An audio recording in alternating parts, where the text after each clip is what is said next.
D'accord. Alors, l'idée, c'est de vous parler un petit peu aujourd'hui de l'archéologie de la mort avec l'émergence des gestes funéraires tels qu'on peut les appréhender à partir des documents que nous avons à notre disposition. Et c'est pas flou, parce que moi je vois flou, mais vous voyez net? Ah bon. Et donc, vous allez voir que c'est un petit peu, peut-être, pour certains d'entre vous, ça sera une présentation peut-être un peu minimaliste de la situation, mais c'est le fruit d'années de réflexion en collaboration avec des collègues qui m'amènent à vous présenter un petit peu cet état des lieux aujourd'hui. Je suis assez d'accord avec... Alors, voilà. Avec ce qu'a dit quelqu'un que vous avez entendu récemment, Nicolas Coué, à savoir qu'en préhistoire, on a des documents qui sont imparfaits, qui sont partiels, et que cela nous amène à avoir une certaine prudence dans l'interprétation que l'on fait de ces documents. Et on peut faire des propositions à partir de ces interprétations, mais il faut bien se limiter, je dirais, d'une certaine manière à ces interprétations sans aller au-delà de ce que certains de mes collègues, y compris en Belgique, et j'ai mis dans les références bibliographiques le travail de Marcel Hoth, ont tendance disons, à outrepasser, c'est-à-dire qu'à partir des documents préhistoriques, ils vont un peu plus loin en termes de rituels, de mythes, voire de religion. Et je dirais que pour l'instant, dans l'état actuel de nos données, c'est quand même la sépulture qui demeure le témoignage le plus accessible que l'on a d'une relation entre le mort et les vivants. Et c'est la raison pour laquelle l'essentiel de mon propos sera autour de la sépulture et de sa reconnaissance en préhistoire.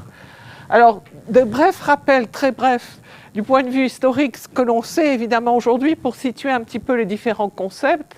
On considère qu'on a des sépultures dites primaires qui sont connues aujourd'hui, c'est sous différentes formes, c'est le lieu où est déposé le défunt et où par la suite le corps se décompose et il n'y a plus de déplacement. Ça peut être un corps déposé, un défunt dont le corps est déposé dans un caveau, ça peut être déposé en pleine terre comme dans les cimetières juifs ou musulmans.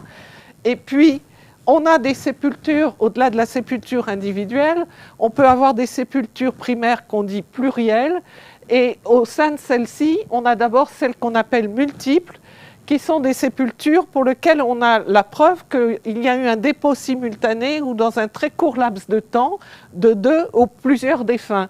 Vous avez ici notamment la sépulture multiple qui contenait le corps de l'écrivain français Henri-Alain Fournier, auteur du Grand Maulne, et de ses collègues, donc victimes dans les premières victimes de la guerre de 14 en septembre 14. Et ce sont des fouilles qui ont été conduites par des collègues du service d'archéologie préventive et des services régionaux de l'archéologie. Et puis, bien entendu, vous avez des sépultures collectives où les dépôts des défunts se sont échelonnés au sein d'une même structure. Ça peut être, comme chez nous, assez souvent au sein d'un caveau. Ça peut être dans un ensemble plus vaste qui est un cimetière avec différents caveaux, ou comme chez les Mozabites du Mzab, toujours des cimetières en pleine terre dont la reconnaissance n'est pas d'emblée évidente, puisqu'il n'y a pas forcément de balisage des tombes. Et puis, à côté de ces sépultures primaires, il y a ce que l'on appelle les sépultures secondaires ou en deux temps, ce que nos collègues ethnologues appellent souvent les doubles funérailles, où le corps, au-delà d'un certain temps, est déplacé pour être mis dans un second lieu de dépôt qui, lui, devient définitif. Alors, on peut citer toujours du point de vue historique différents exemples. J'ai pris cet exemple des fameux résistants, entre guillemets, royalistes, qui ont été exécutés dans un champ des martyrs dans le sud de la Bretagne et inhumés sur place. Et puis par la suite, un curé qui défendait la cause des royalistes a fait en sorte qu'un mausolée au sein du couvent de la Chartreuse à Auray soit construit dans le couvent même, dans l'église du couvent. Et donc, on y a transposé tous les restes de ces résistants royalistes, mais pêle-mêle au fond d'une grande fosse. Et puis, toujours pour ce qui est de l'histoire, et souvent on a la possibilité de faire le lien entre le document et des écrits, il y a les ossuaires, les pratiques secondaires qui sont appliquées aux défunts, comme ce fameux gisant de Saint-Prosper qui est en Suisse, qui est une mise en scène du défunt après décharnement, etc., qui est assez spectaculaire. Et puis cette chapelle cimetière des Capucins de Rome en Italie, toujours du XVIIe, où on a à la fois sur les bas-côtés les moines momifiés, et certains d'entre eux ont fait l'objet de préparation, et vous voyez, de décoration. Leurs os ont servi à décorer la chapelle qui se visite aujourd'hui près des catacombes de Rome. Le crâne en lui-même est un objet d'attention toute particulière, quelle que soit l'époque. Vous avez ici à gauche le crâne de la gardienne de l'ossuaire de la chapelle Saint-Michel de l'Alstadt, qui a été prélevé, préparé et peint par sa fille qui occupait la même charge. Et ça date du XIXe siècle, où vous avez bien entendu à une période plus récente des pratiques qui se font connaître, notamment en Papouasie-Nouvelle-Guinée, en Indonésie, les crânes surmodelés. Le crâne a toujours été l'objet d'une attention particulière, quelles que soient les époques, et on verra qu'on peut se poser la question sans la résoudre, à moins que vous ayez des éléments à m'apporter pour la préhistoire. Autrement dit, quand on aborde l'émergence de ces gestes funéraires dans le contexte de la préhistoire, comme je vous l'ai dit, c'est quand même pour nous actuellement la sépulture qui demeure le témoignage le plus direct de cette attention particulière de la population que l'on dit inhumante par rapport à la population inhumée, l'échantillon de population inhumée. Et comme vous voyez, c'est une citation qui est reprise du dictionnaire de la préhistoire d'André Leroy-Gourand par Jean Leclerc et Jacques Tarette. Il faut qu'on arrive à déceler des éléments, des arguments qui permettent d'avancer l'hypothèse que le corps n'a pas été laissé à l'abandon. Et puis,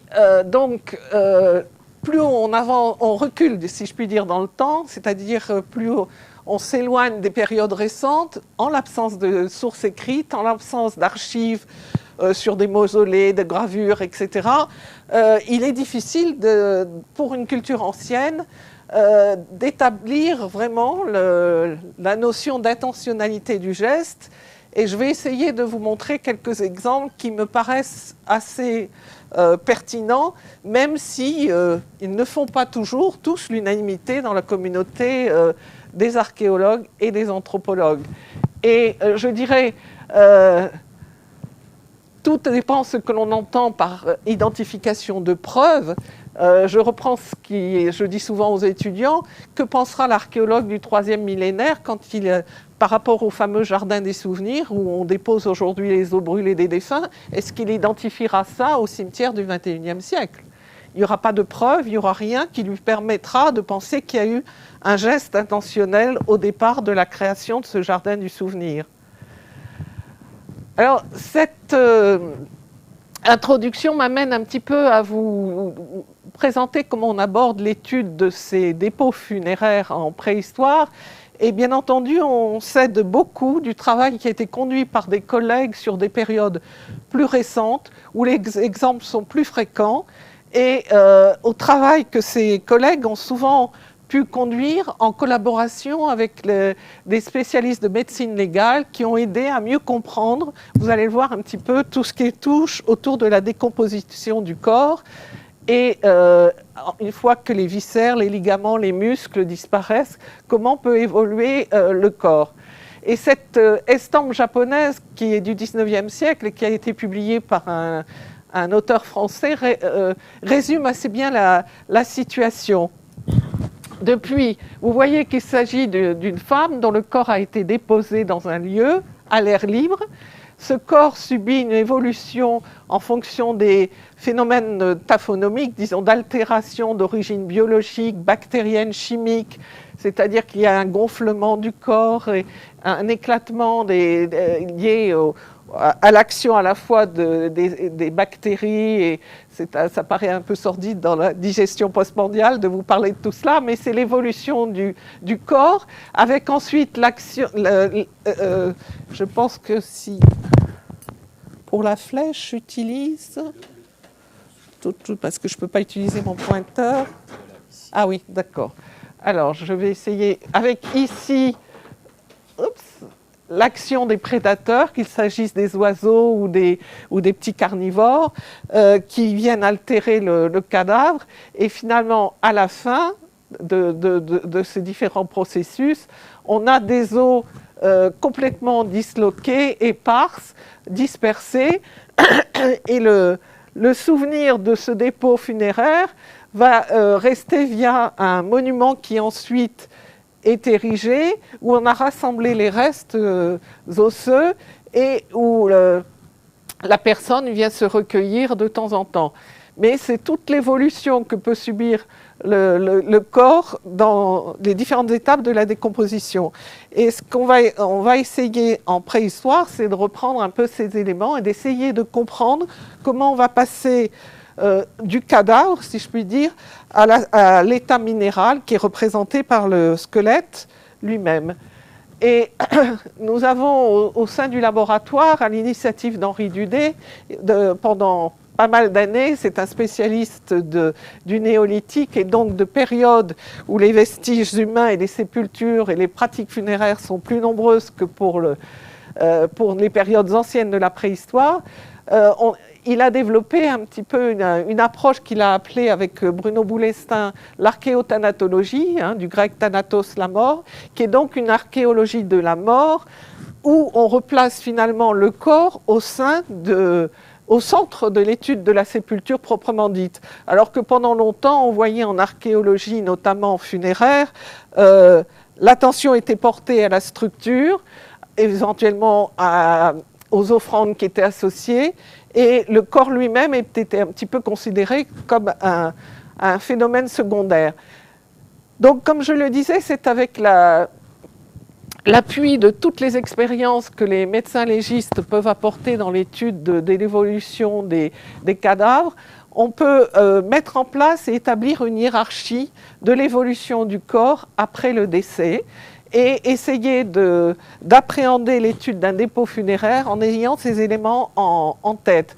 Donc tout d'abord, suivre la chronologie relative des dislocations articulaires.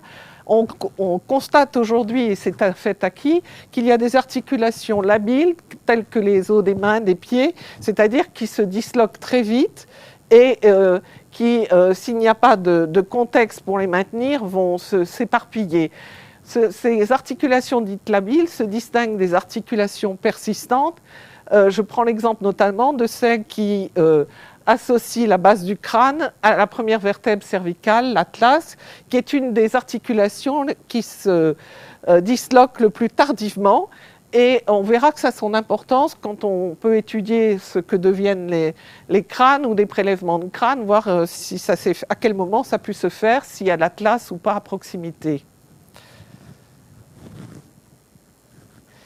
Et la deuxième étape, ce sera d'établir les conditions de décomposition du corps. Si celui-ci s'est décomposé en espace vide ou en espace colmaté, l'estampe japonaise vous montre un petit peu ce qu'il en est si ça s'est fait en espace vide. Là, c'était en plein air et c'était sans aucune protection. L'espace vide peut exister aussi en structure funéraire. Voilà par exemple un exemple qui vient d'une sépulture de l'Antiquité tardive à Saint-Chéron à Chartres, où le corps a été déposé dans un coffre de bois qui était à la taille de la fosse en quelque sorte. Évidemment, comme c'était du bois, c'est putrescible, ça s'est décomposé, ça a disparu. Et on a une dispersion des petits os. Alors, notamment, je vais essayer, je ne suis pas toujours très habile. Ah, je ne trouve pas la souris.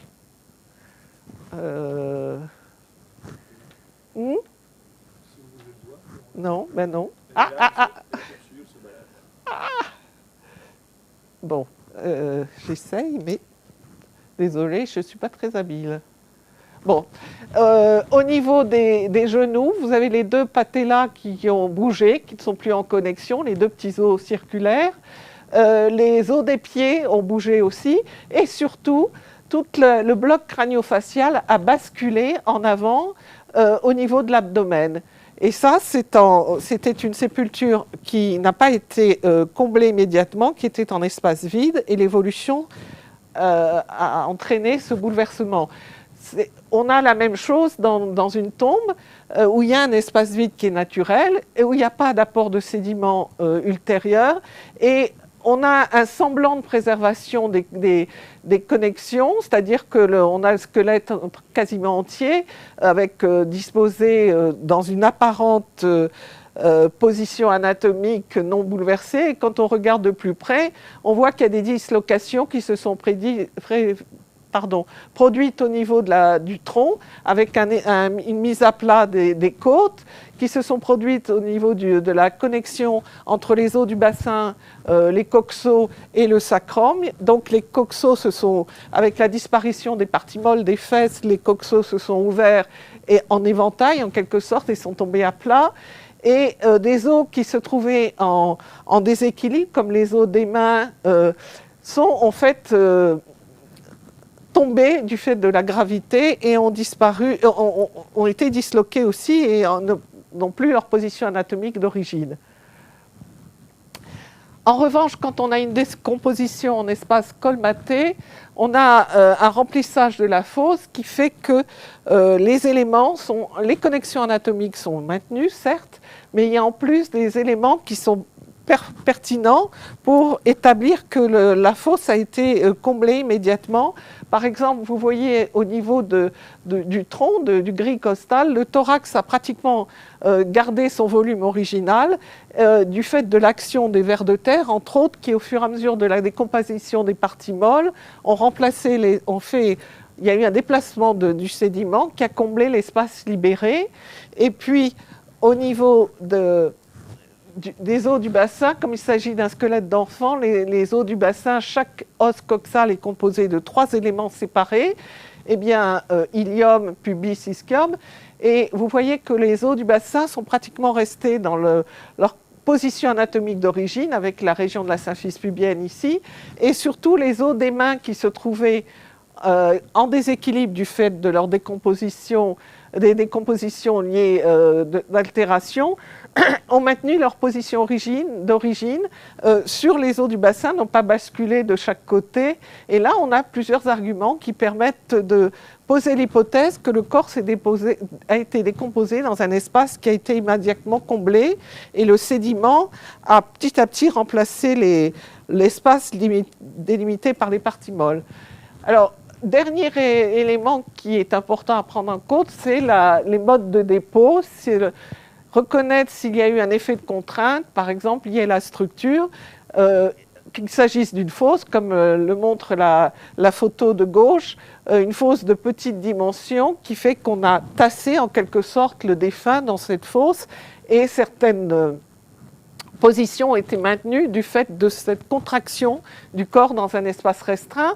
Il peut s'agir d'un défunt, là en l'occurrence un périnatal qui vient d'un ensemble de sépultures de périnatales et nourrissons de Salelles-d'Aude, de l'atelier de potier gallo-romain d'Aude.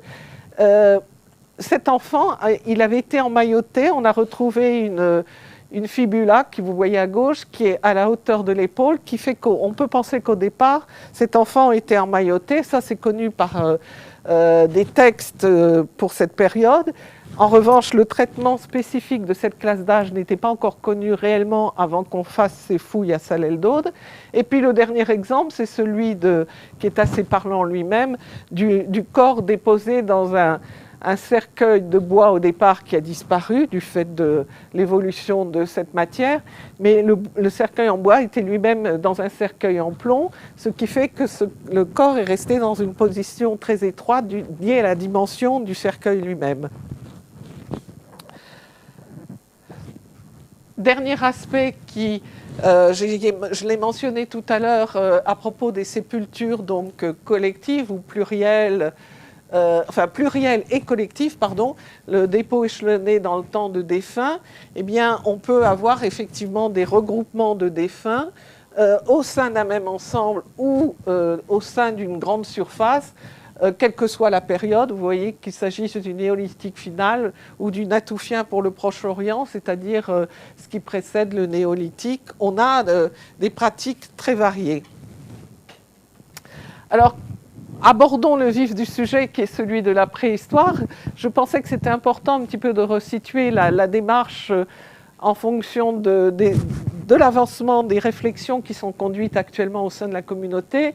Évidemment, quand on se tourne vers la préhistoire, on va essayer d'appréhender la position du défunt à partir des observations stéologiques, prenant en compte le fait que à partir de ce que je vous ai dit précédemment, que la position du squelette n'est pas forcément l'identification totale, enfin on ne peut pas faire une identification totale entre la position du squelette et celle du corps à l'origine, puisqu'il y a des évolutions à différents niveaux de facteurs de décomposition, de bouleversements qui interviennent. Et donc aussi essayer de voir dans quel espace, quelle nature d'espace le corps s'est décomposé. Donc, être en mesure de déceler ce qu'on appelle les facteurs endogènes, c'est-à-dire ceux qui sont liés à la décomposition du corps proprement dite, et qui font appel à la chronologie qui touche les articulations labiles et persistantes. Et puis, reconnaître ce qu'il en est de l'influence, de l'impact des facteurs exogènes, c'est-à-dire ceux qui peuvent être d'origine physico-chimique, c'est-à-dire une altération de l'environnement autour du corps, qu'on a, pour ce qui est de la sédimentologie, on a tendance à appeler ça la diagénèse, c'est-à-dire les phénomènes d'évolution que subissent les sédiments. Il y a des activités de rongeurs, comme je l'ai mentionné, des activités de carnivores, et puis il peut y avoir aussi une action anthropique, c'est-à-dire une intervention humaine secondaire sur le dépôt. Alors actuellement, je dis actuellement parce que, comme vous le savez, en tant qu'archéologue, notre référentiel, on le construit au jour après jour, je puis dire, et l'état actuel des découvertes me permet de dire que les plus anciens témoignages de sépultures sont associés aux chasseurs-cueilleurs nomades du Paléolithique moyen et ont été trouvés au Levant. Alors le Levant, c'est une appellation géographique que personnellement j'apprécie parce que on peut parler du Levant sans rentrer dans des querelles de frontières, et le Proche-Orient est une région où les frontières ont beaucoup d'importance quand on travaille là-bas. Donc, les plus anciens témoignages sont actuellement ceux qui ont été trouvés dans deux sites du sud du Levant. Le premier est le site de School, situé sur le mont Carmel. Ce site est en fait situé sur une montagne qui fait face à la Méditerranée. L'ouverture de la grotte fait face à la Méditerranée, donc un joli point de vue. Et le site lui-même se situe au sud de la ville de Haïfa, la ville actuelle de Haïfa. Et le deuxième site est lui en Galilée, près de la ville de Nazareth, qui est célèbre pour son contexte religieux. Et il s'agit du site de Kazé, dont vous avez l'ouverture de la grotte telle qu'il vous est montré ici. Ces sites ont été fouillés à différentes périodes, et ce n'est que, disons, pratiquement 50 ans après qu'il y a eu, pour celui de School, des méthodes radiométriques qui ont été appliquées pour dater les sédiments qui avaient livré les vestiges humains.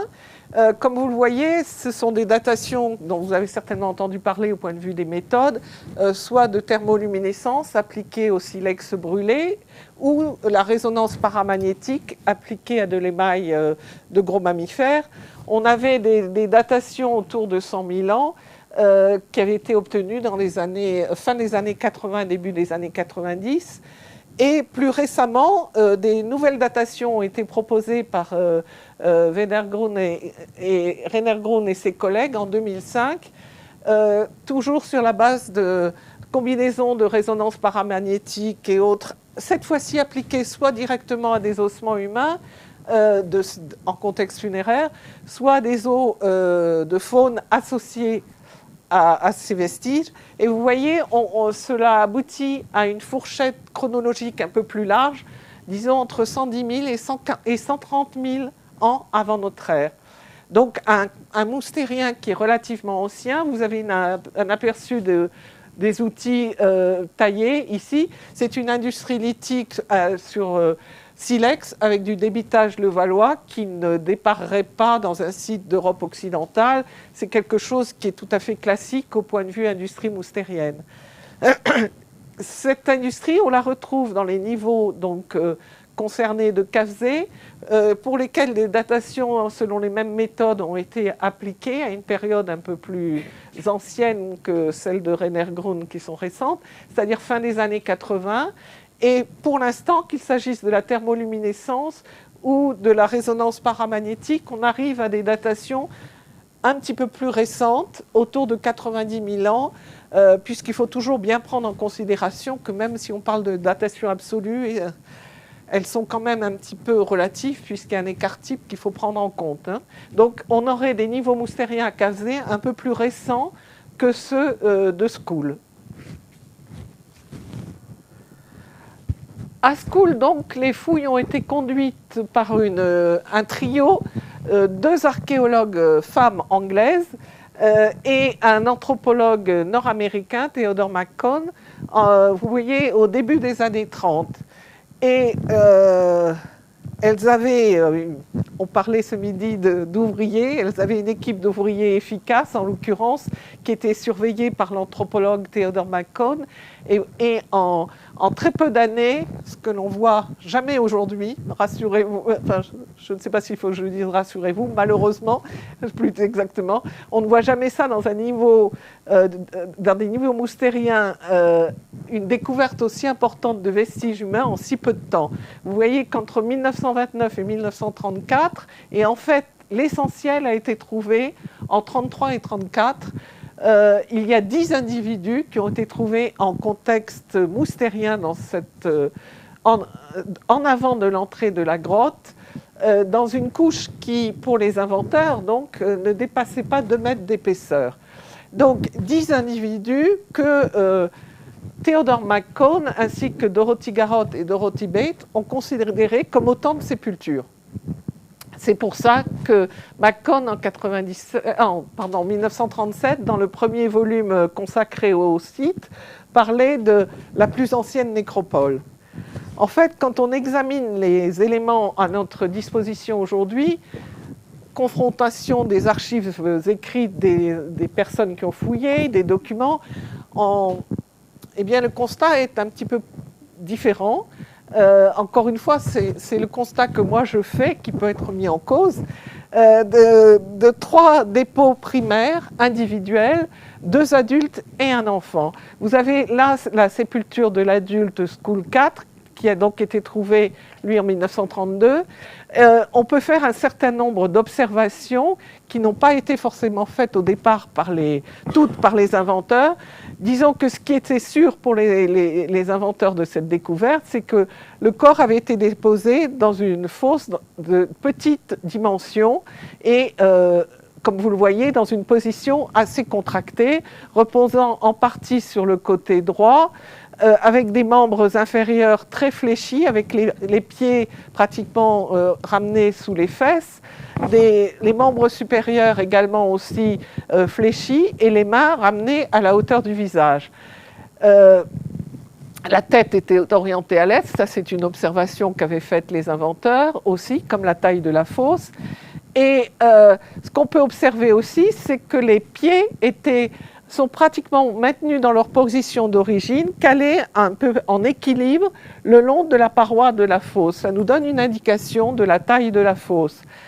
On peut donc conclure que cet individu a été décomposé dans une fosse avec un comblement immédiat de la fosse, puisque des connexions anatomiques ont été maintenues.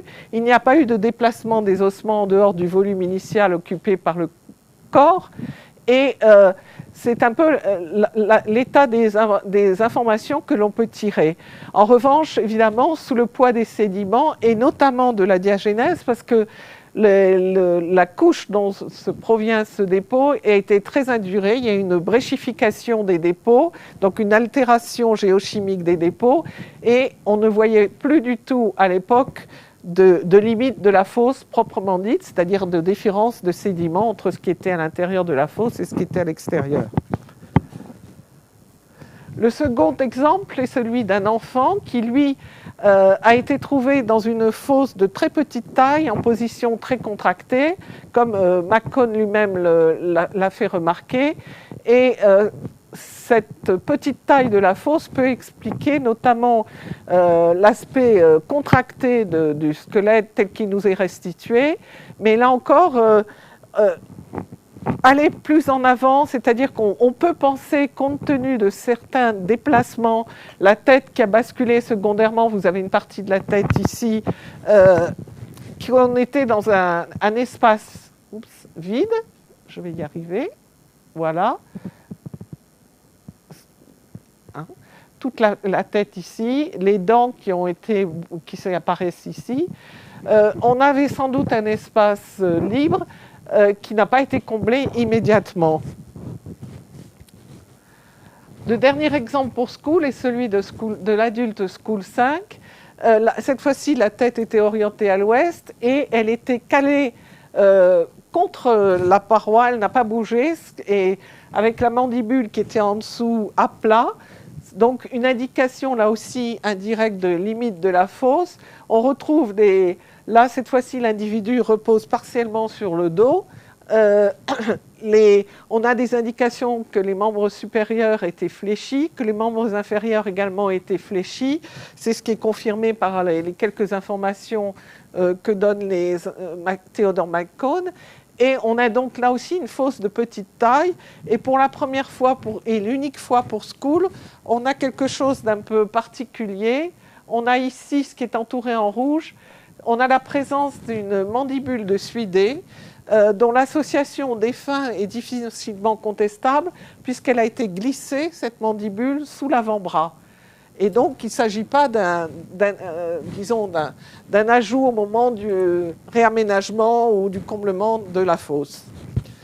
Autrement dit, le bilan que je fais, moi, pour ces sépultures de School, vous voyez qu'il est pour l'instant relativement réduit par rapport à l'idée des départs avancés par McCone. On aurait au moins 3 sépultures primaires d'individus, donc isolés, des sépultures individuelles, pardon, 2 adultes et un enfant, sans position du corps standardisée, des fosses qui sont en général toujours de petite taille, des orientations du corps qui varient, il n'y a pas de normes, il n'y a pas non plus de balisage de ces dépôts par quelque chose qui aurait pu échapper aux inventeurs. Et donc un seul exemple d'un dépôt archéologique associé représenté par School 5. Qu'en est-il des autres sujets de ce site ? On a qui ont été trouvés sur une épaisseur ne dépassant pas 2 mètres, que les archéologues de l'époque, ce qui ferait sans doute sourire aujourd'hui si on avait la possibilité de reprendre la stratigraphie, mais il n'y a plus rien, identifié comme une seule et unique couche de 2 mètres d'épaisseur. On a beaucoup d'éléments fragmentaires du squelette représentés. Alors, on peut se poser la question, s'agit-il de dépôts primaires qui ont été secondairement perturbés, Comment interpréter ces vestiges humains, puisque dans certains cas, notamment pour les enfants de School 8 et 10, on n'a que des restes très fragmentaires, essentiellement une partie de mandibule pour School 8, des éléments du pied, etc., donc des choses fragmentaires. J'ai pris l'exemple de l'adulte School 9 qui semble vraiment illustrer un dépôt primaire qui a été secondairement perturbé. Vous avez le crâne de l'adulte, l'os coxal, une partie donc de l'os du bassin de l'os coxal, avec encore encastré dans l'acétabulum la partie supérieure du fémur. Vous avez d'autres os isolés ici, comme la scapula, et à cela est associé, là encore, on voit un énorme fragment de crâne de bovidé, mais la connexion entre les restes humains et ce crâne de bovidé, eh bien, est-ce qu'elle est fortuite, liée au remaniement secondaire de ce dépôt, ou est-ce qu'elle est intentionnelle? Eh bien, c'est difficile de trancher. Il faut savoir que ce dépôt de School 9, en fonction des datations récentes dont je vous ai parlé, de 2005, apparaît comme, puisqu'il y a eu là des éléments directs de ce dépôt qui ont été datés, apparaît comme étant le plus ancien, peut-être autour de 130 000 ans. Donc, et les dépôts ultérieurs seraient donc, entre guillemets, plus récents, ce qui pourrait expliquer l'éventuelle perturbation. Si on passe au site de Cavzé, on a cette fois-ci, donc ce site est situé à l'est de la ville de Nazareth, pas très loin de la mer de Galilée ou du lac de Tibériade. Donc on a un site qui a été fouillé, lui, la première fois à la même période pratiquement que le site de School, en 1933 à 1934, par le consul de France à Jérusalem, René Neuville, et un archéologue local, je dirais, puisqu'il n'y avait pas encore d'université créée, qui était Moshe Shtekelis. Et puis les fouilles ont repris entre 1965 et 1979 par une équipe dirigée par Bernard van der Merch. Et je vous présenterai quelques documents aujourd'hui des fouilles récentes, puisque pour les fouilles anciennes, le doute persiste quant à la complexité de certains dépôts. Il n'y avait pas d'anthropologue évidemment sur le terrain. Ce sont les ouvriers qui faisaient les découvertes. Et l'histoire raconte, l'histoire je la tiens de Bernard van der Merch lui-même. René Neuville fouillait pas réellement. Il était sous un parasol avec un pistolet à la ceinture et il surveillait les ouvriers qui fouillaient. Donc la précision des fouilles. En même temps, c'était un excellent préhistorien qui a renouvelé toute la typologie, qui a travaillé avec François Borde, notamment en France, et qui a beaucoup fait pour la typologie de la préhistoire, de l'industrie lithique du Proche-Orient, mais il avait une conception un petit peu particulière parfois de la fouille. Donc, je vous parlerai plutôt des découvertes récentes qui ont été conduites par Bernard van der Merch et son équipe. La première remonte à fin des années 60. Il s'agit d'un adulte, Cavzé 8, qui a été trouvé dans la couche 17.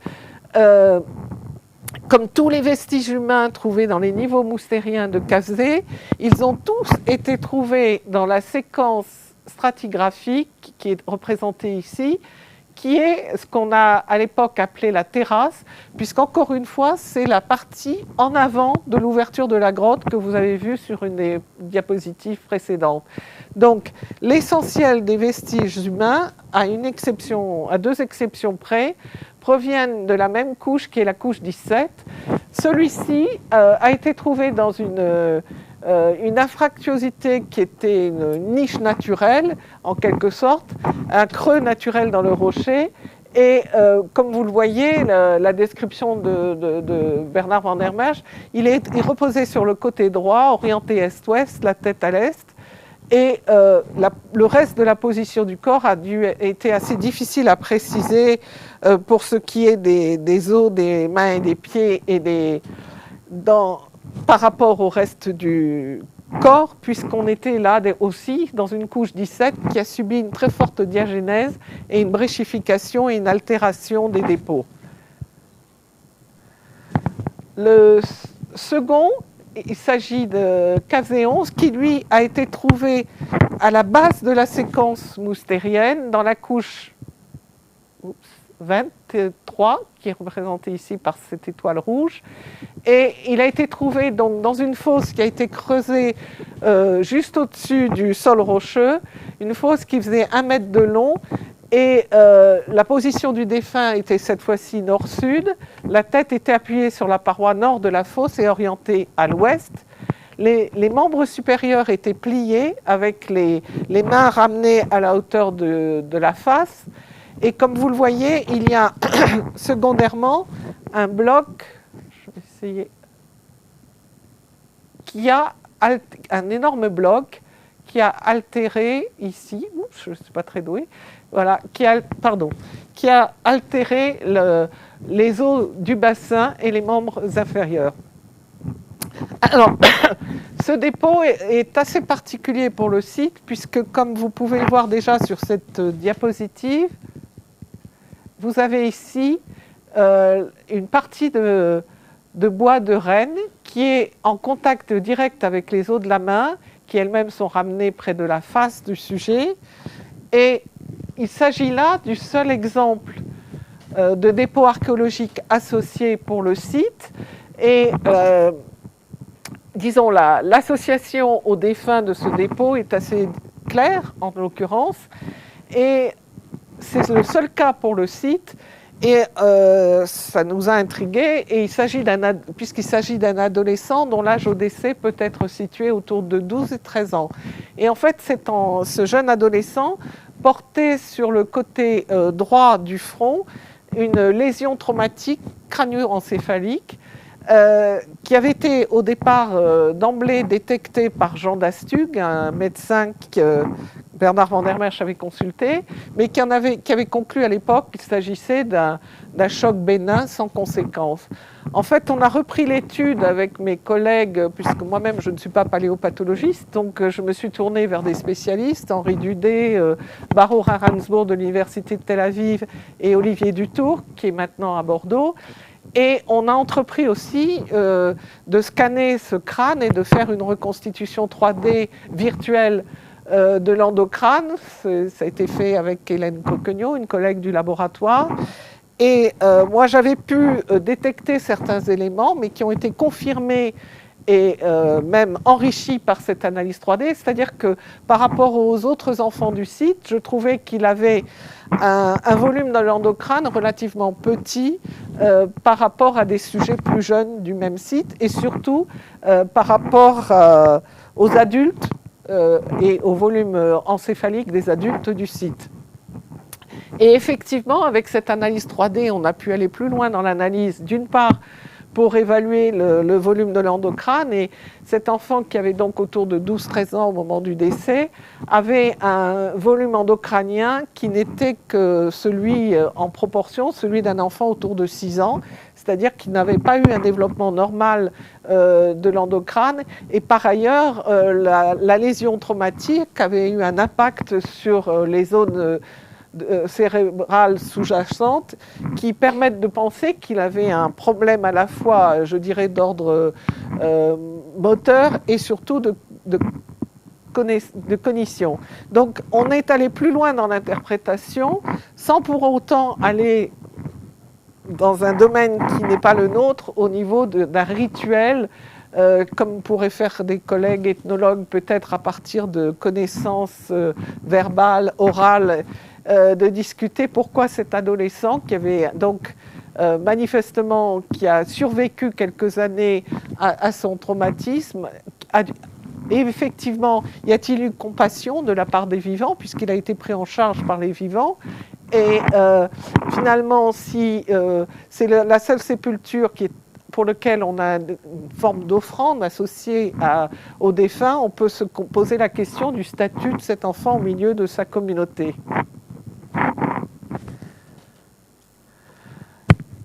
Un autre exemple qui est aussi pour l'instant assez unique pour le Levant et pour le Paléolithique moyen en général, c'est l'exemple qui illustre pour l'instant le plus ancien témoignage d'un dépôt funéraire regroupant deux sujets, en l'occurrence KFZ9 et KFZ10, dans la même couche 17. Et alors, je sais que la photo qui est ici, là, au centre, n'est pas très lisible, puisque donc, nous sommes dans des niveaux très indurés, très bréchifiés, qu'il fallait dégager au marteau et au burin. Il n'y avait pas d'autre solution. Donc, il y a un relevé à côté qui est un peu plus parlant, donc de cette sépulture double. Et on a un certain nombre d'éléments qui nous permettent d'appuyer l'hypothèse qu'il s'agit bien d'un dépôt simultané ou dans un court laps de temps des deux sujets. Donc le plus âgé relève de la classe d'âge 15-19 ans et à ses pieds, vous voyez, a été déposé selon un axe du corps perpendiculaire à l'axe du corps du premier, à un enfant plus jeune qui appartient à KFZ10, qui appartient à la classe d'âge 5-9 ans. Et évidemment, l'association de ces deux sujets repose sur un certain nombre d'arguments. D'une part, nous avons une fosse dont on ne pouvait pas, encore une fois, du fait de la bréchification des niveaux, suivre les limites sur le terrain, mais on a une fosse un espace qui est d'1,45 m de long sur 45 cm de large. Le sujet adulte est dans une position donc assez évidente, couché sur le côté gauche, avec les membres inférieurs légèrement fléchis, les membres supérieurs plutôt étendus. Et donc, quelques centimètres le séparent de l'enfant qui a été déposé donc, selon un axe perpendiculaire. Et la longueur de l'espace occupé par l'enfant correspond exactement à la largeur de l'espace occupé par le squelette du plus âgé. On n'a aucun déplacement des os en dehors du volume initial occupé par les deux corps. On a le maintien de connexions anatomiques claires comme les os les os des mains ici, pourtant qui étaient en déséquilibre. Et puis les os des pieds en parfaite connexion anatomique. On a un effet de paroi qu'on peut... Oups, pardon, excusez-moi, j'ai été... Voilà. On a un effet de paroi que l'on peut déduire pour ce qui est du côté droit du corps du plus âgé. Le bras, l'os du bras, l'humérus et l'articulation du coude donc, et l'avant-bras sont maintenus dans leur position anatomique d'origine. L'humérus, donc l'os du bras, apparaît par sa face latérale et pas du tout par sa face antérieure, ce qui aurait dû se produire s'il avait pu basculer après disparition des parties molles. L'os coxal droit, lui aussi, est maintenu dans sa position d'origine. Il n'y a pas une ouverture en éventail du fait de la disparition des parties molles. Ce sont des éléments qui nous permettent de supposer qu'on a là la limite de la fosse, qu'on a un effet de contrainte qu'on retrouve, bien entendu, dans la partie inférieure du dépôt et pour ce qui est de l'enfant aussi, avec les os des mains qui sont maintenus en connexion. Alors, l'enfant a une position relativement plus contractée que le sujet plus âgé, avec son membre supérieur gauche qui a été replié un peu en force et sa tête repose dessus, alors que le membre supérieur droit est étendu le long du corps. Alors vous me direz, et vous voyez vous-même, il manque des éléments pour l'enfant. Notamment, on n'a pas les jambes, on n'a pas les os des jambes, on n'a qu'une partie de la jambe droite, représentée par la partie proximale du tibia et de la fibula, et on n'a pas le reste des jambes, et encore moins les os des pieds. L'explication, nous ne l'avons pas. Est-ce que c'est un effet taphonomique? Est-ce que c'est quelque chose, parce qu'encore une fois, on travaillait dans des sédiments qui étaient très très indurés, qui n'a pas été repéré au moment de la découverte? Ça, c'est fort peu probable. En tout cas, on a un certain nombre d'éléments qui permettent de penser qu'on avait une fosse et une décomposition qui s'est produite en espace colmaté, c'est-à-dire que l'ensemble, le dépôt, a été couvert immédiatement. Rien n'a été laissé à l'air libre. Alors évidemment, comme il s'agit actuellement, comme je disais, du plus ancien témoignage, ça a fait couler de l'encre et surtout ça interpelle, puisque plus ancien témoignage d'un dépôt associant deux sujets, on essaie de comprendre pourquoi. Si on suit les écrits d'Alain Testard, notamment, à partir du moment où on a deux sujets associés dont l'un est au pied de l'autre, l'hypothèse la plus vraisemblable serait qu'il y en a un qui a été sacrifié pour accompagner celui qui est en position principale. Pour ces périodes-là, plusieurs hypothèses peuvent toujours être avancées. Nous avons essayé de privilégier l'hypothèse qui consistait, du point de vue biologique, à voir s'il y avait des liens potentiels entre les deux sujets. Du point de vue biologique, si sur les ossements, on pouvait repérer des indications, si vous voulez, qui nous mettraient en relation avec la cause du décès. Pour ce qui est du sujet le plus âgé, Cavzé 9, rien de sensationnel, je dirais, rien de particulier. Des petites pathologies au niveau des os des pieds, au niveau du processus condylaire de la mandibule, mais rien qui mette la vie sur l'os en tout cas, qui mette la vie du sujet en danger. Pour le sujet le plus jeune, Cavzé 10, en fait, on s'est aperçu qu'il avait subi certainement un traumatisme crânien, dans la mesure où on a pu observer une fermeture précoce de la suture qui sépare le front, l'os frontal de l'os pariétal droit. On le voit ici peut-être, je vais l'indiquer avec la flèche, on a ici sur 3 cm, donc ici vous avez le bregma, donc le point central de la connexion entre les deux os du front et l'os du front, pardon, et les deux os pariétaux. Et donc cette craniosténose est localisée, latérale. Elle correspond à un enfoncement aussi qu'on voit, si j'arrive avec le pointeur à revenir, voilà, qui s'observe ici, hein, un aplatissement, un enfoncement de la boîte crânienne. Toujours est-il, la cause de ce traumatisme, on ne l'a pas, on peut tout envisager. Ce qui est certain, c'est que ce genre de pathologie est connue chez les enfants actuels et peut être traité et n'est absolument pas létale. Les enfants survivent. En l'occurrence, là, évidemment, il n'y a pas eu de thérapeutique ni de... Et vous voyez que cela a influencé sur le développement en hauteur du crâne, au bénéfice du développement antéro-postérieur du crâne. On a ce qu'on appelle une plagiocéphalie, donc un développement anormal du crâne, pour cet enfant qui est décédé autour de 6 ans. Et il avait aussi un petit kyste bénin sur l'extrémité du fémur, qui n'est quelque chose qui, lui, ne met pas en cause la survie de l'enfant. Donc, ça, c'est des aspects qui relèvent de la pathologie. On a pu observer sur les deux squelettes un partage de caractères discrets, qui touche aussi bien la tête osseuse que le reste du squelette. Donc les caractères discrets sont souvent utilisés pour établir des relations de parenté. Alors je rappelle que le plus âgé est dans la classe 15-19 ans, plus proche de 19, et que le petit avait autour de 6 ans. Donc j'ai vu dans la littérature des gens parler de la mère et l'enfant. C'est un peu juste peut-être, même si les filles étaient certainement pubères plus tôt que... comme dans beaucoup de populations de chasseurs-cueilleurs nomades. Mais ce qui serait bien, et ça serait un élément de plus, c'est que la paléogénétique parle. Mais pour l'instant, pour tout le pourtour méditerranéen et pour ces périodes relativement anciennes, toutes les tentatives de recherche de génétique n'ont pas abouti. On peut espérer que le perfectionnement des techniques de paléogénétique pourrait peut-être apporter d'autres éléments, mais pour l'instant, ça fait défaut.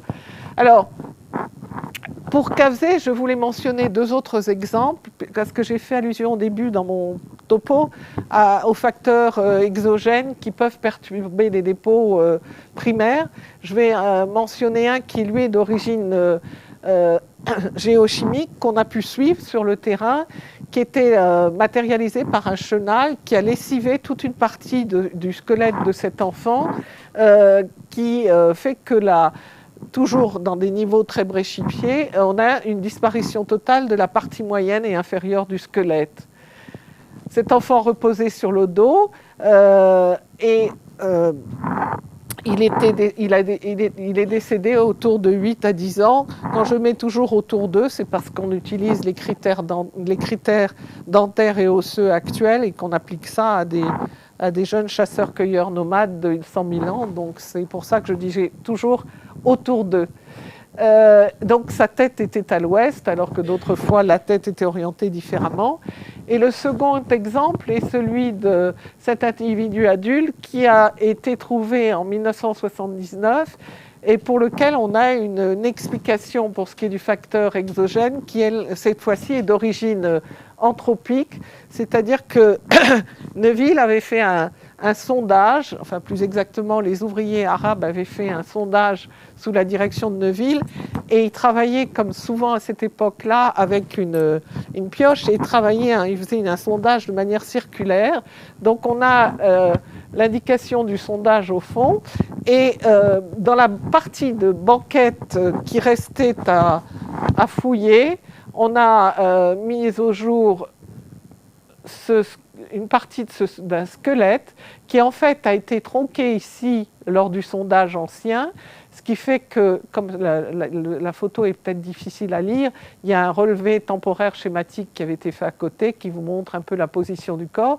Et donc, à partir des os du bassin et tous les membres inférieurs ont été tronqués par le sondage ancien en 1934 et il ne reste que la partie supérieure de cet individu.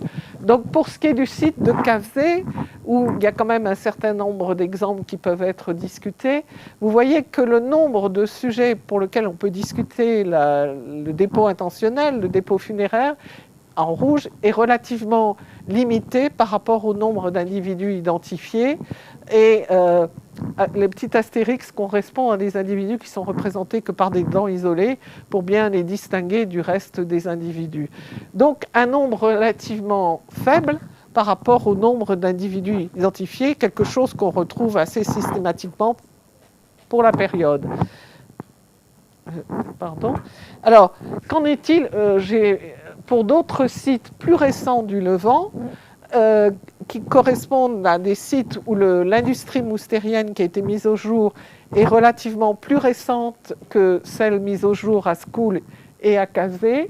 Je mentionnerai 3 sites, ceux de Hamoud, toujours en Galilée, celui de Kébara, qui est à proximité de celui de School, sur le mont Carmel, et celui de Dédérier, qui est lui dans la partie nord du Levant, parce qu'il est assez particulier pour l'instant quant aux découvertes qui y ont été faites. Alors, à Hamoud, vous voyez qu'il y a eu 2 séries de fouilles, de campagnes de fouilles. Une première conduite par une équipe japonaise dans les années 60 et une seconde 30 ans plus tard par une équipe dirigée par un collègue de l'université de Tel Aviv, Yoel Rak, et un collègue de l'université nord-américaine Bill Kimball. Et vous avez ici l'entrée. Une belle cheminée. Et là, voilà l'entrée de la grotte, hein, avec un porche assez impressionnant. Au cours des 2 séries de fouilles, vous voyez qu'il y a eu un nombre assez important de sujets mis au jour. Et en fait, on peut discuter la notion de dépôt intentionnel que pour 2 d'entre eux. Un sujet adulte qui a été mis au jour près de l'entrée de la grotte lors des fouilles des Japonais. Je crois que la position du corps est assez visible sur la diapositive. Donc on a un adulte qui est couché sur le côté gauche avec les membres inférieurs très fléchis, avec les pieds ramenés sous les fesses. Et puis les membres supérieurs, il y en a un qui est plutôt étendu puisque vous avez l'avant-bras qui est ici avec en avant, les os des mains maintenus en connexion anatomique, mais c'est plus ou moins lisible.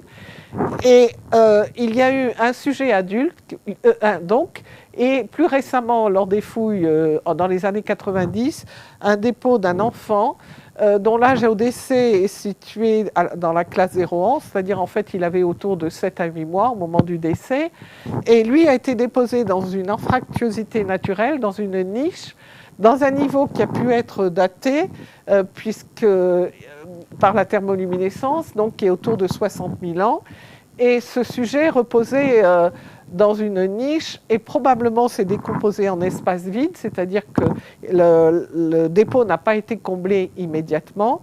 En association avec ce sujet, on a trouvé ce qui est encadré en rouge, un maxillaire de cervidés qui a été interprété par les collègues israéliens comme un dépôt funéraire intentionnel, une offrande, un burial offering, parce que c'est la seule pièce aussi importante en taille et en volume trouvée dans le site pour ce qui est de la faune, et sa position sur les eaux du bassin, donc dans l'espace original occupé par le corps, pour eux, laisse planer peu de doute quant à la notion d'offrande.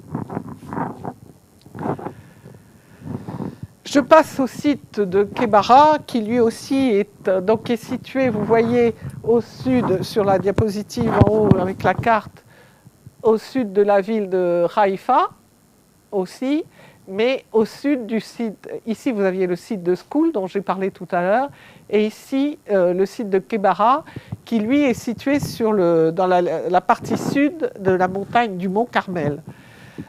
C'est un site qui a fait l'objet de nombreuses fouilles qui ont commencé dans les années 50. Et je vous parlerai que une des découvertes les plus récentes, faites lors de la reprise des fouilles entre 1982 et 1990 par une équipe internationale. Nous avons repris les fouilles dans l'idée de dater les niveaux, notamment les niveaux moustériens, et de mieux comprendre la complexité de cette grotte. Ah, pardon. Voilà. Et là encore, dans une partie d'une fouille qui avait été laissée à l'abandon, qui correspondait à un sondage fait par Moshe Shtekeli, celui-là même qui avait travaillé avec René Neuville à Kazé, on a trouvé une banquette qui restait à nettoyer, qu'il avait laissée. Et donc l'idée, ça a été de descendre cette banquette pour repartir à zéro et repartir sur un décapage horizontal. Et en faisant le nettoyage de cette banquette, notre attention a été très vite attirée par la découverte d'un premier os de la main isolé. Et puis en nettoyant et en descendant progressivement, on s'est aperçu qu'il s'agissait d'un dépôt quasi complet d'un individu. L'avantage, si je puis dire, dans chaque action invasive, il peut y avoir un certain avantage quelquefois, c'est que là, vous avez la hauteur de la section qui restait de la fouille du sondage ancien, et en nettoyant le profil de cette section, on a pu suivre, avec les points rouges ici, que j'ai matérialisé, le profil de la fosse qui avait été creusée et qui avait coupé des niveaux de foyer, et donc une fosse dont on a pu évaluer la profondeur. Le noir, c'est des niveaux de cendres les plus supérieurs. Donc on a eu une indication là du creusement de la fosse. Et pour ce qui est du suivi de la fosse, on a pu le faire directement avec les points blancs. Vous avez la partie nord et nord-est de la fosse qui est indiquée. Là, on pouvait suivre, il s'agissait d'un sédiment assez meuble qui permettait de suivre la limite de la fosse avec le changement de contexte sédimentologique. En vert, j'ai matérialisé donc la limite du sondage qui a complètement sectionné une partie du squelette. Les membres inférieurs sont quasiment des faux. Il ne reste que la partie proximale du fémur droit. Alors, En l'occurrence, là, on peut aussi excuser les Moshe Stekelis et ses collègues qui ont fait le sondage, parce qu'il y avait eu aussi, à ce niveau-là, les ossements étaient quand même très altérés. Le fragment de diaphyse que l'on voit, fémoral, que l'on voit ici, qui est comme ça, qui est quand même toujours en articulation plus ou moins avec l'os coxal droit qui lui s'est ouvert secondairement en partie, qu'on voit mieux sur ce dessin. Et la section de la diaphyse faisait même pas 2 cm. Donc ça peut avoir été ignoré au moment de ce sondage qui a eu un effet très destructeur sur la partie inférieure du corps. Alors, du squelette, pardon. Donc le dépôt, on a là aussi, comme je vous l'ai dit sur la diapositive précédente, on a pu suivre certains éléments de la limite de la fosse au nord-est et en profondeur. Et pour ce qui est du reste, donc la fosse, on la voyait le long de du bras droit et pratiquement jusqu'en arrière de la colonne cervicale telle qu'elle est représentée. Et après, la limite sur le site, on ne la suivait pas.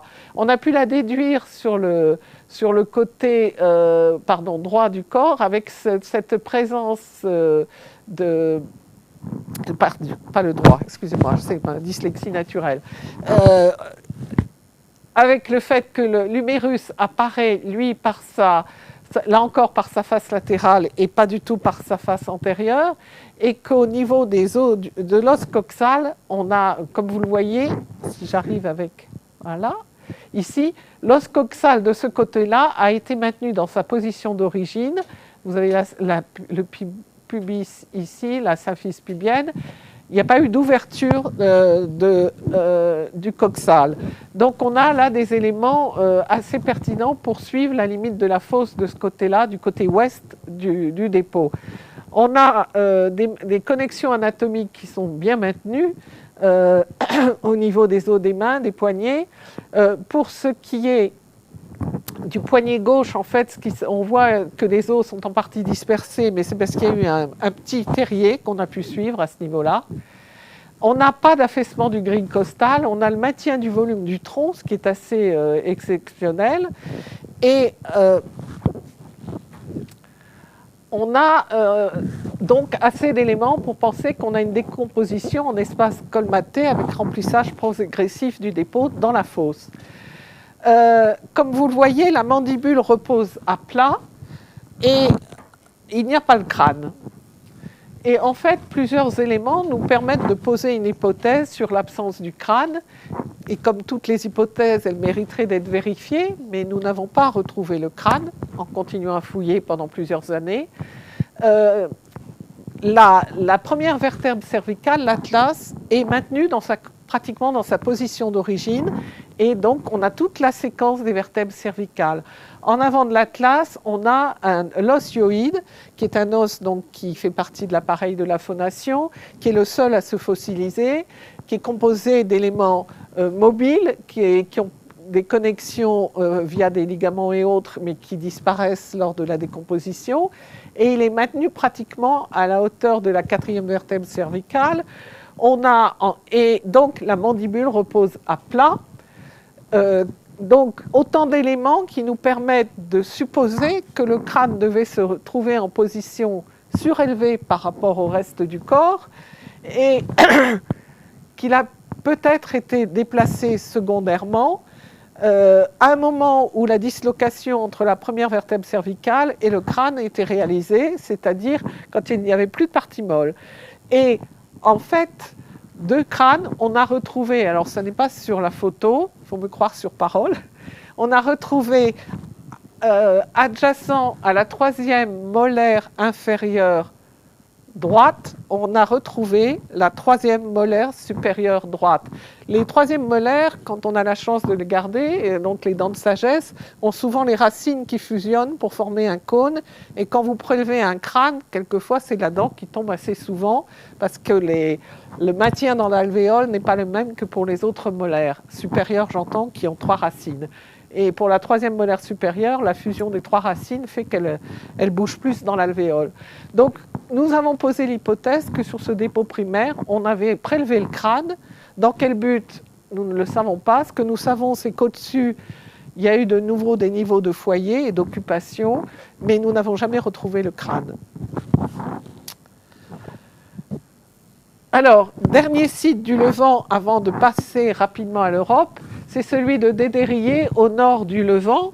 Vous voyez qu'en Syrie, il y a plusieurs sites qui ont livré des niveaux d'occupation moustérienne, mais il n'y en a qu'un seul qui a livré des vestiges humains relativement conséquents.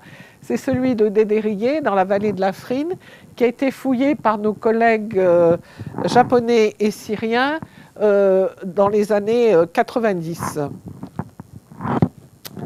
Et ce site, pour l'instant, en fonction, encore une fois, des découvertes, est assez exceptionnel parce qu'on n'a trouvé que des vestiges d'enfants.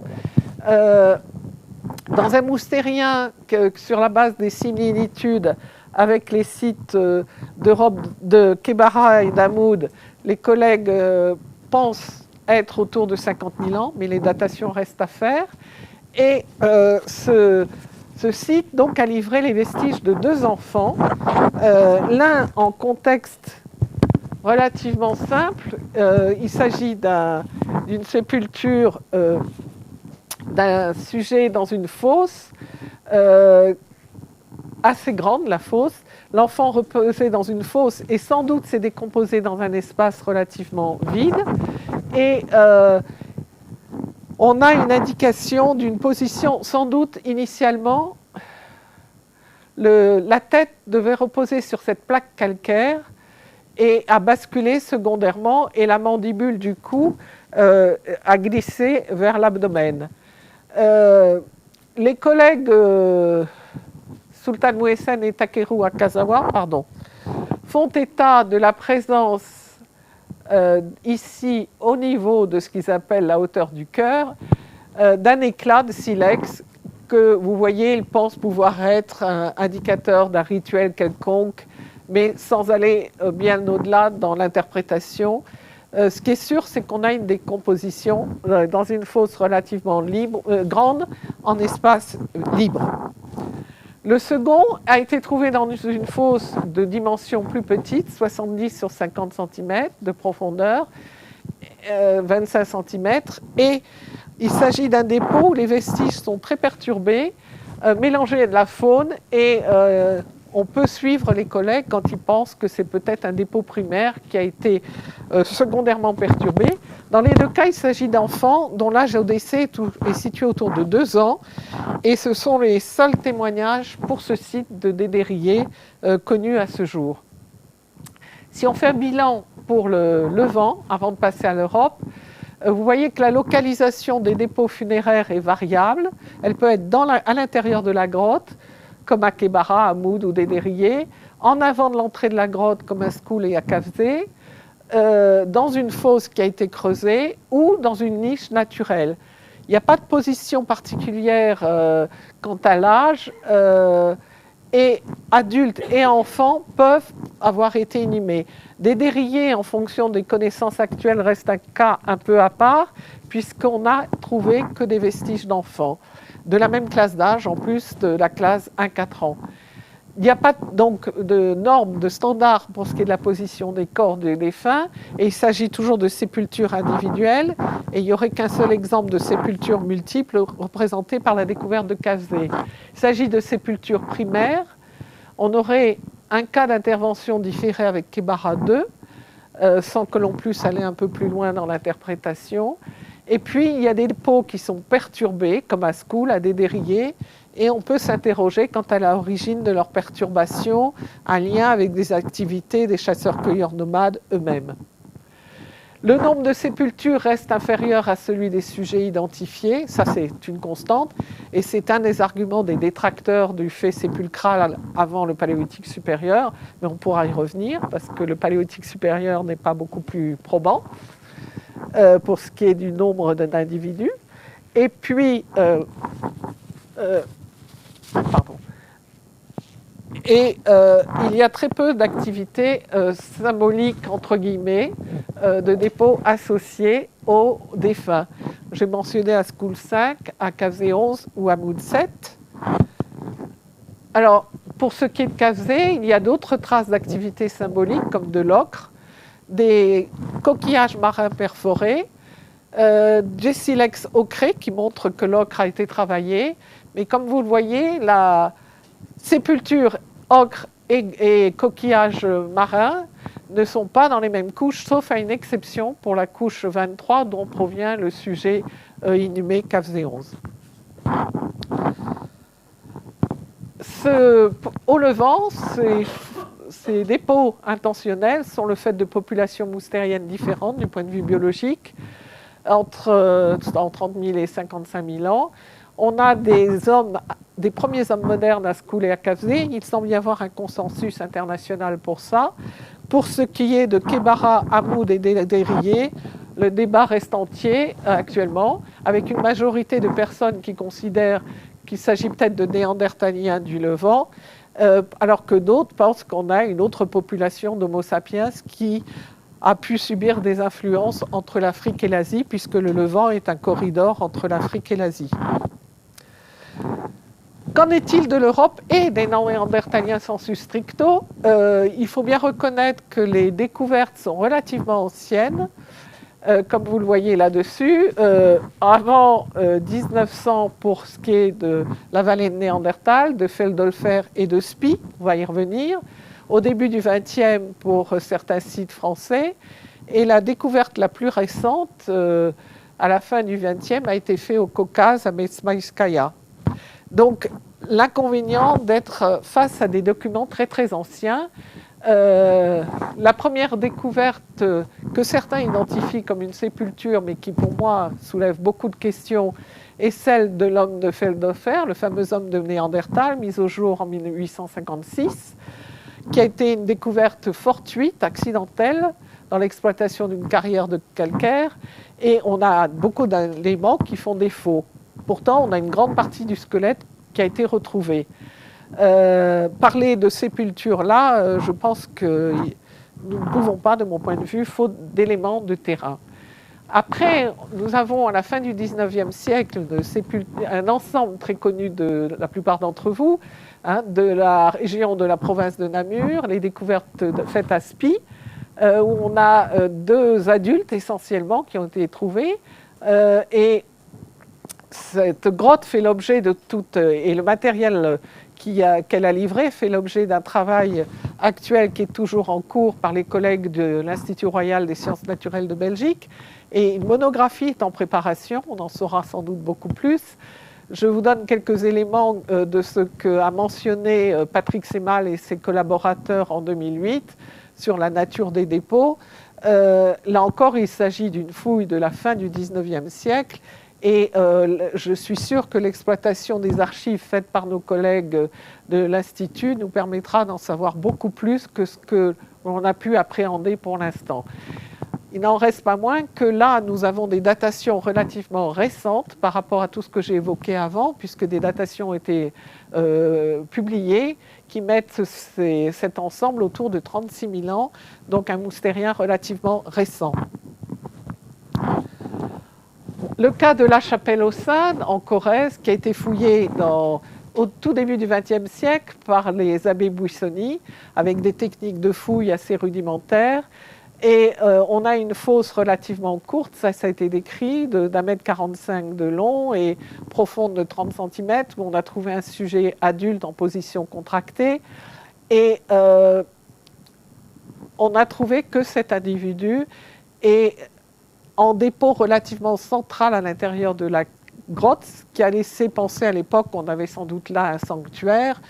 Heureusement, on n'en est plus là aujourd'hui, et des fouilles récentes ont repris depuis ces dernières années par des collègues bordelais et ont abouti d'une part à un éclaircissement un petit peu de la technique de remplissage de la fosse et surtout alors je pense que ça ne se voit pas beaucoup du fond de la salle, à la découverte de nouveaux vestiges humains qui sont en rouge et qui, notamment ici, de la scapula, des os des mains, qui appartiennent au même sujet et qui ont été retrouvés en nettoyant le reste de la fosse. plus d'un siècle après. La ferracie a été explorée quelques années plus tard, entre 1909 et 1914. Et il y a eu un squelette d'adulte qui a été dessiné par l'abbé Breuil, qui a été trouvé, une sépulture d'adulte, dont vous voyez la représentation, et des dépôts en fosse. On s'intéressait beaucoup à la configuration des fosses elles-mêmes et à la couverture des fosses. Donc des fosses qui ont été mises au jour et qui contenaient des vestiges d'enfants, qu'il s'agisse d'un périnatal, comme la Ferracie 4, ou d'un enfant plus âgé, autour de 10 ans au moment du décès. Mais pour aucun de ces enfants, on a d'indication quant à la position des vestiges au sein de la fosse. Mais on a des indications sur le profil de la fosse, voire aussi sur des grandes plaques calcaires qui fermaient en quelque sorte la fosse. L'enfant du roc de Marsal, c'est le début des années 60, trouvé dans une anfractuosité, toujours en Dordogne, dans le Périgord noir, qui a concentré beaucoup de ses découvertes. Il a fait encore parler de lui très récemment, vous voyez, en 2011, parce que cet enfant provenait d'une anfractuosité naturelle et non pas d'une fosse creusée pour y déposer le corps. Je ne pense pas qu'en soi, ça soit un argument pour nier qu'il y ait eu une intentionnalité dans le dépôt de cet enfant, qui a une position assez particulière, puisqu'il repose en partie sur le ventre, avec les membres inférieurs fléchis, les pieds vers l'arrière. Une datation relativement ancienne a été proposée par ceux qui fouillent à nouveau Roc de Marsal, une équipe nord-américaine et française, mais autour de 70 000 ans, mais cette datation reste à démontrer.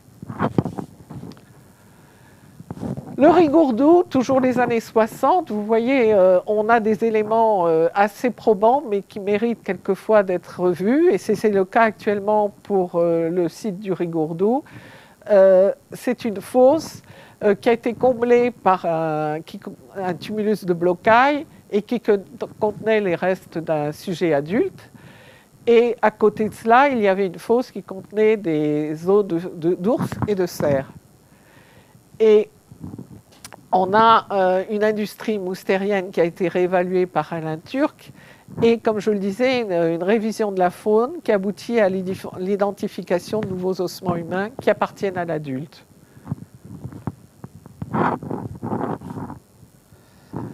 Dernière découverte, c'est celle de Mestmatskaya au début des années 90 en Caucase, et c'est celle d'un sujet périnatal. C'est la seule découverte dans ce site d'un enfant qui a été trouvé dans un espace relativement réduit, 40 cm de long sur 20 cm de large, et dont la datation soulève quelques contradictions, puisque des datations directes des vestiges osseux même semblent parler d'un âge autour de 30 000 ans, alors que l'industrie moustérienne, qui a été, elle, datée, serait plus ancienne. Donc il y a un petit problème qui n'est toujours pas résolu aujourd'hui.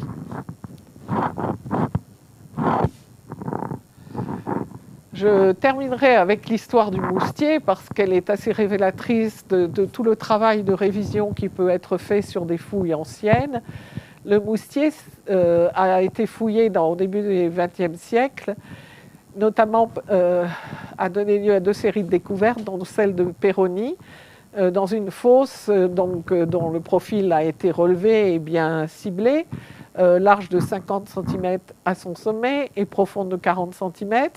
Ça a été redécouvert pour ce qui est des blocs plus de 80 ans après, parce que toute cette découverte avait disparu dans les collections du musée national de préhistoire des Hédis, ce qui est devenu le musée national de préhistoire des Hédis. Et c'est un collègue, Bruno Moreil, qui a retrouvé avec les directeurs des collections ces blocs et a fait la fouille de ces blocs qui ont permis de mettre au jour presque un squelette complet d'un périnatal, comme vous le voyez, bien conservé. Et l'interprétation de ce dépôt est toujours en cours et devrait amener à une monographie détaillée il est clair que cet individu était non seulement dans une fosse, mais dans une fosse qui a été comblée. Certains éléments de la position du corps peuvent être déduits de la fouille des mottes qui restaient. Probablement, il reposait sur le dos, avec les membres inférieurs en partie fléchis, et les membres supérieurs, l'un était ramené à la hauteur de la face. Les enfants sont souvent représentés dans les sépultures néandertaliennes telles qu'on peut les appréhender actuellement, et notamment dans le sud-ouest de la France. C'est intéressant à constater, avec une sous-représentation des classes d'âge correspondant aux adolescents. Et comme vous le voyez, de nombreuses découvertes sont des fouilles anciennes et des éléments font défaut pour ce qui est des conditions de décomposition. Ah, là, il y a quelque chose qui s'est passé. Bon, je suis désolée, il y a une image qui n'a pas résisté au transfert. Je voulais mentionner le fait qu'à la Ferracie, on a donc 2 adultes et des immatures, et donc les immatures sont les plus nombreux. Pour l'instant, en fonction des découvertes, la Ferracie est le seul site d'Europe occidentale qui a livré plusieurs individus, dont certains en contexte funéraire.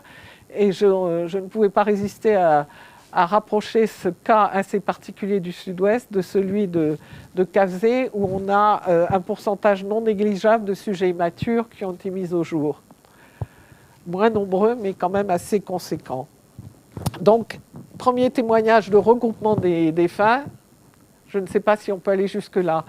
Si on fait un bilan, donc on a pour l'Europe et l'Asie du Sud-Ouest des sépultures primaires individuelles, une position et une orientation variable du corps, une seule sépulture double et les autres sont toutes des sépultures individuelles, aucune distinction selon l'âge des sujets, très peu de matériel d'accompagnement, moins de 20%, donc c'est vraiment exceptionnel, et des rares cas de regroupement de sujets au sein d'un même site, comme à la Ferracie, en Europe, dans le Périgord, ou Cavzé-School pour le Proche-Orient. Elles sont donc moins nombreuses que les individus identifiés. Et est-ce qu'il s'agit d'un artefact qui est à la fouille, puisqu'on fouille les sites, entre guillemets, d'habitat, et qu'après tout, il peut y avoir eu des dépôts de défunts dans d'autres lieux que les sites d'habitat.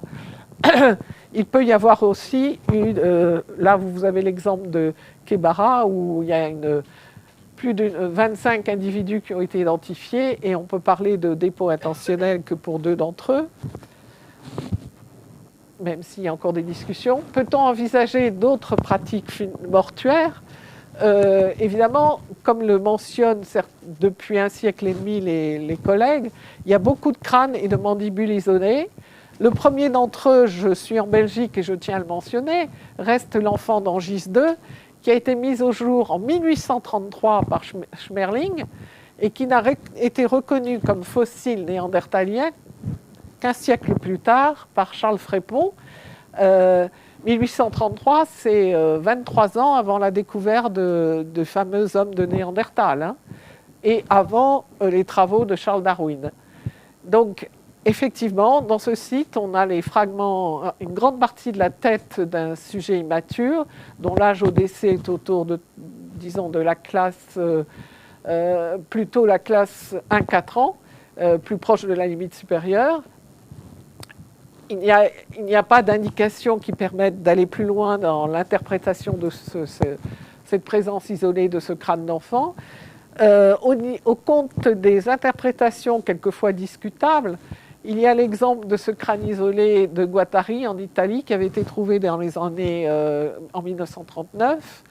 Et le préhistorien blanc avait lancé toute une interprétation rituelle quant à ce crâne dont la base du crâne avait été endommagée volontairement selon lui et avait donc permis d'enlever le cerveau et le crâne avait été déposé dans un amas circulaire de pierres, etc.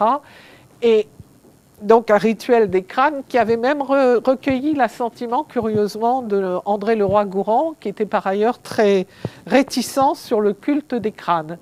Et en fait, des collègues italiens ont repris toute l'étude de ce site, des archives, des témoignages de l'époque, et ont permis de battre en brèche cette interprétation particulière du rituel concernant ce crâne, ne serait-ce que par la position même du crâne. Il reposait de manière tout à fait inverse, puisque comme vous le voyez sur la face, il y a des dépôts de calcite qui viennent de la percolation du plafond de la grotte, et donc il ne pouvait pas reposer en position inverse comme le représentait cette ancienne lithographie.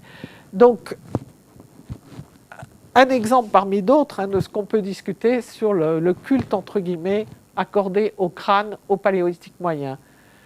Et puis, dernier aspect, c'est ce qui concerne les traces de découpe au silex, qu'il s'agisse de désarticulation, de décharnement, qu'on peut voir sur des os humains dans différents sites et qui ont donné lieu à des interprétations très contrastées quant à une pratique alimentaire, un cannibalisme ou des pratiques s'inscrivant dans un rituel funéraire. Donc ça, c'est aussi encore aujourd'hui un sujet très débattu.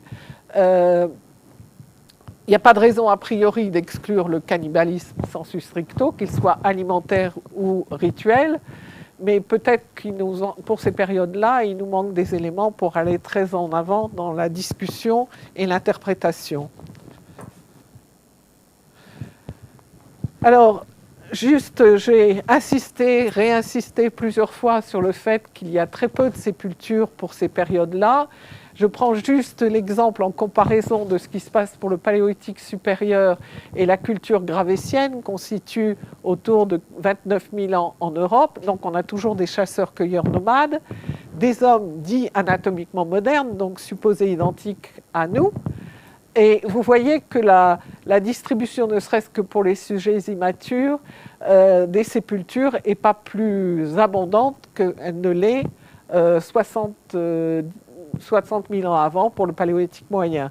Donc quand on parle de rareté pour des exemples pour le Paléolithique moyen, il faut garder présent à l'esprit que le début du Paléolithique supérieur n'est pas non plus très riche en découvertes, d'autant plus que pour le début du Paléolithique supérieur, c'est-à-dire la transition Paléolithique supérieur-Paléolithique moyen, on n'a rien, on n'a aucune sépulture. Mais comme on se trouve avec les premiers hommes du Paléolithique supérieur en présence d'hommes modernes, on a tendance à entendre et à voir dans la littérature le fait que si on ne trouve pas de témoignages de sépulture, c'est parce qu'ils inhumaient leurs défunts à l'écart des sites d'habitat.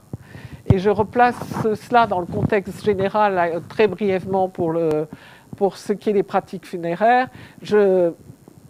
Les vrais témoignages de sépulture secondaire, donc de sépulture en deux temps, il faudra attendre le Mésolithique, donc une période relativement récente de notre histoire. Les crémations, c'est la même chose. Les témoignages les plus anciens, c'est le Mésolithique, pas avant. Les grandes sépultures plurielles, c'est-à-dire regroupant vraiment beaucoup d'individus, c'est plutôt pour l'Europe contemporaine, donc du néolithique. C'est un peu plus ancien pour le néolithique du Proche-Orient, où on voit aussi apparaître des bâtiments funéraires. Et d'autres pratiques, alors là, bien établies sur les crânes, comme les crânes surmodelés, dont les plus anciens témoignages sont autour de 8-7 000 ans au Proche-Orient. Mais je voulais juste qu'on repositionne cela dans le contexte plus général des connaissances actuelles sur les gestes funéraires au Proche-Orient. Je vous remercie de votre attention.